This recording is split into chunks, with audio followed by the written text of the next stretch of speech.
გარემოს დაცვის სამინისტრო სატყეო სააგენტო სამცხე-ჯავახეთის სამსახურის თანამშრომლებმა ბორჯომის რაიონის სოფელ ჭობისხევში სახელმწიფო ტყის ფონდის ტერიტორიაზე უკანონოდ მოქმედი კუსტარულად ამზადებული პირველადი გადამუშავების სახერხი საამქრო აღმოაჩინეს.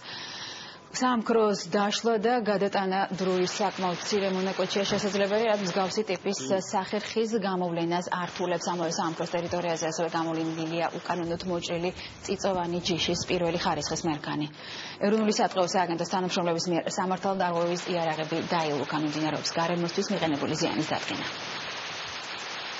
ეროვნულმა სატყეო სააგენტომ ბორჯომის რაიონის სოფელ ჭობისხევის მიმდებარედ სახელმწიფო ტყის ფონდში გამოავლინა ფარულად მოქმედი პირველადი გადამუშავების კუსტარულად დამზადებული სახერხი საამქრო, რომლის გამოვლენას თავის მხრივ წარმოადგენს დიდ სირთულეს, ვინაიდან აღნიშნული საწყობა დაშლა ხორციელდება დროის მინიმალურ შუალედ. აღმოჩენილი იქნა პირველი ხარისხის სამასალე მერქანი, რომელიც დაილუქა და ზიანის დაანგარიშების შემდგომ გადაეცემა შესაბამის ორგანოებს.